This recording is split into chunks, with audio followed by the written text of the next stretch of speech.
علامہ اقبال کا معروف شعر ہے جو میں اکثر آپ کی خدمت میں پڑھتا بھی ہوں. پس چه باید کرد ای اقوام شرق باز روشن می شود ایام شرق. اور حکمت کلیمی اور حکمت فرعونی کو بھی میں آپ کے سامنے ذکر کرتا ہوں. اور سیاست کی جو میں نے تعریف کی اور اس کی اقسام بتائیں تو وہ بھی بیسیکلی وہ جو آئیڈیالوجی تھی وہ پیچھے اسی کتاب سے تھی، پس چه باید کرد ای اقوام شرق سے. کہ یعنی علامہ اقبال جو ایک درد رکھتے ہیں وہ یہ ہے کہ آخر مشرق کی اقوام کو، یعنی مراد یہ کہ ابھی جو پاکستان ہے اس کو کیا کرنا چاہیے کہ بعض روشن می شود ایام شرق، کہ یہ دوبارہ زندہ ہو جائے اور یہی ملک جو اسلام کے نام پہ اب بنا ہے یہ پوری دنیا کو تسخیر کرے اور پوری دنیا کو اپنے ہاتھ میں کر لے. اتنی عظیم قوم یہ پاکستانی کیسے بن سکتے ہیں، یہ مشرق کے لوگ کیسے بن سکتے ہیں. تو میں خطاب یہاں پہ پاکستانیوں کو ہم کریں گے کیونکہ علامہ اقبال لاہور میں دفن ہے اور سب سے زیادہ ان کا درد بھی اپنی پاکستانی قوم تھا جو پاکستان کو انہوں نے نظریہ دیا، پاکستان بنا. تو اس سلسلے میں یہی چاہوں گا کہ سب سے بڑے چونکہ پولیٹیشین میری نظر میں فلاسفر تو تھے علامہ اقبال، لیکن انہوں نے جو فلسفہ خودی بیان کیا اس کی ہدف مقصد یہ تھا وہ سیلف فلاسفی کا کہ وہ جو پولیٹکس سیاست ہے جو دور حاضر کی اس سے مسلمانوں کو آگاہ کیا جائے، مسلمانوں کے اندر خود اعتمادی پیدا کی جائے تاکہ مسلمان پوری دنیا کو تسخیر کر سکیں. تو آج میں آپ کے سامنے انشاءاللہ کچھ موضوعات بیان کرتا ہوں اور انشاءاللہ اس سلسلے کو جاری رکھیں گے. میرے چینل کو سبسکرائب کیجئے گا. دوستوں، جیسا کہ آپ کو پتہ ہے میں پولیٹیکلی اویئرنیس آپ سب کو دیتا ہوں اور پولیٹکس سیاست کے بارے میں کچھ لیکچرز ہو چکے ہیں جس میں میں نے آپ کو سیاست کی ڈیفینیشن بتائی کہ لوگوں کے امور کی نگرانی کرنا، اور حاکم جو ہوتا ہے وہ بیسیکلی اسی کا کنٹرول ہوتا ہے، اور لوگوں کے جو دین ہے وہ زیادہ تر حاکموں کے دین پر ہوتے ہیں. اور اس کے بعد میں نے آپ کو سیاست کے بارے میں بتایا کہ اس کی کتنی اقسام ہیں، 3: الہی سیاست، اور اس کے بعد شیطانی سیاست اور مادی سیاست، میٹیریلسٹ جو ہوتی ہے. تو پاکستان میں اس وقت جو ہم یہ کہہ سکتے ہیں کہ پاکستان میں اس وقت جو سیاست جو پولیٹکس چل رہی ہے، یہ جو مخالفین کے ساتھ جو رویہ برتا جاتا ہے، یا جو پاکستان کے حالات ہے، اور پاکستان جو دن بدن نیچے گرتا جا رہا ہے، اور ایک خطرہ، ایک خوف ہے بڑے بڑے جو ریسرچر ہیں، محقق ہیں کہ پاکستان جو ہے وہ فیوچر جو ہے پاکستان کا وہ ہو سکتا ہے ایک اور بنگلہ دیش بن جائے جو ٹوٹ جائے، خدا نخواستہ. تو اس کی وجہ یہ ہے کہ جب ایک شیطانی سیاست آتی ہے تو شیطانی سیاست جو ہے وہ ہر حربہ استعمال کرتی ہے کہ وہ حکومت کو اپنے ہاتھ میں رکھیں، وہ جو شیاطینی نمائندے ہوتے ہیں، اور عوام کو گمراہ کرتے رہیں وہ جھوٹے نعروں کی وجہ سے، اور غریبوں پہ اسی طرح ظلم ہوتا رہے، غریبوں پر بوجھ بڑھتا رہے، اور غریبوں کے ٹیکس سے وہ اپنی عیاشی کو جاری رکھیں. تو اس سلسلے میں چاہوں گا کہ ایک ہسٹری پیچھے اگر آپ جائیں تو ایک تاریخ کو تھوڑا، اس میں یہ ہے کہ برصغیر کی اگر آپ تاریخ مغل حکمرانوں کی تو بہت پرانی ہے، لیکن میں چونکہ یہاں پہ برٹش برطانیہ میں ہوں تو میں ایک جو میرے ساتھ ایک پارٹنر ہیں، دوست ہیں، ان سے میری ڈسکشن ہوئی ابھی آفس میں. تو ایسٹ انڈیا کمپنی جو برٹش جب آئے سن 1600 میں، تو انہوں نے ایک تجارت کے غرض سے اور مثالیں وہاں سے وہ لے کے جاتے تھے، اور دیکھتے ہی دیکھتے یہ اتنا کاروبار ان کا وسیع ہو گیا کہ ملین ڈالرز میں پھیل گیا، 100 ملین پاؤنڈز میں. تو اب کیا ہوا کہ سن 1600 میں انہوں نے سٹارٹ کیا اور 1699 تک یہ پورے برصغیر کے اندر اپنے قدم جما چکے تھے، اور اکبر بادشاہ اور مغل حکمران جو عیاشی کے اندر غرق تھے تو انہوں نے اس کا نوٹس نہیں لیا، اور وہ انگریزوں کو ویسے ہی اجازت دیتے تھے جیسے آج بھی اگر انگریز ہمارے پاس آئیں تو ہم ویسے ہی موم ہو جاتے ہیں، یعنی ایک ویسے ہی ہماری حالت عجیب ہو جاتی ہے.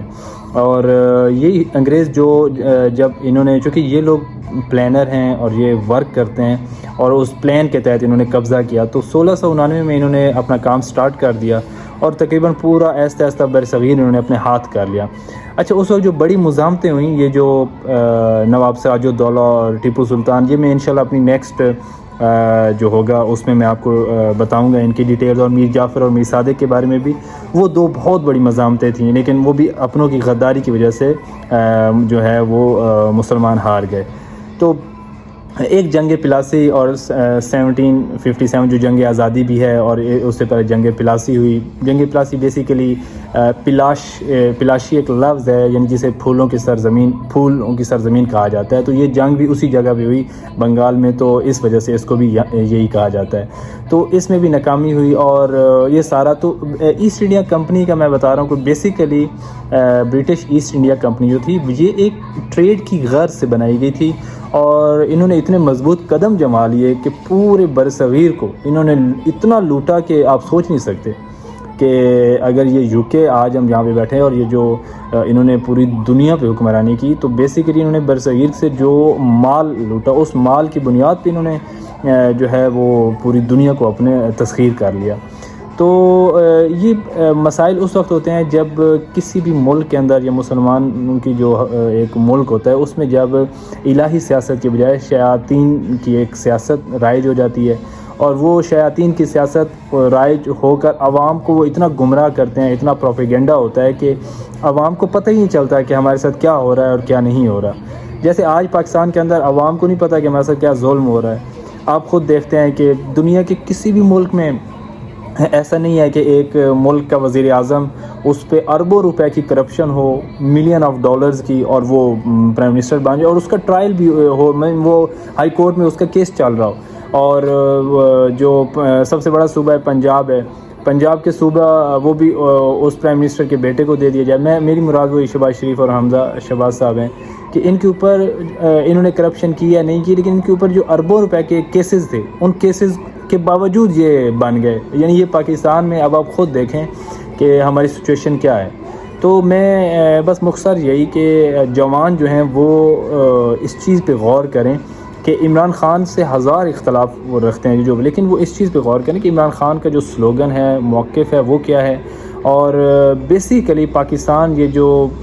جس جگہ پہ آ کے کھڑا ہوا ہے، تو کیا ایسا خطرہ تو نہیں ہے خدا نخواستہ کہ آگے پاکستان ٹوٹ جائے. اور جو بھی پاکستان سے محبت رکھتے ہیں، جو اوورسیز ہیں یہاں پہ، یہ زیادہ بیچارے پاکستان کو چونکہ مس کرتے ہیں، پاکستان میں ہیں نہیں، یہاں پہ اچھی لائف گزار رہے ہیں اور اپنا پیسہ پاؤنڈز ڈالرز پاکستان بھیجتے ہیں. تو ان کو ایک درد ہے،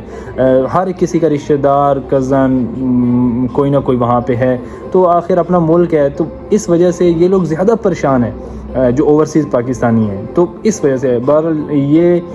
سیاست کے حوالے سے تمام جو پاکستانی ہیں وہ آگاہی رکھیں، اسپیشلی جو یوتھ ہے. اور یہ سم ٹائم سیاست ایک ظاہراً وہ کہتے ہیں کہ یہ سیاست صحیح ہے، لیکن وہ سیاست ہوتی نہیں ہے. بیسیکلی وہ ایک شیطانی سیاست ہوتی ہے. اور علامہ اقبال نے پس چہ باید کرد اے اقوام شرق بعض روشن می شود ایام شرق میں بھی اس کو واضح کیا ہے. اور وہ حکمت فرعونی جو میں نے پہلے بھی ڈسکس کی، اور حکمت کلیمی، اس کے اندر علامہ اقبال نے کھول کے رکھ دیا ان کو، ان کی جو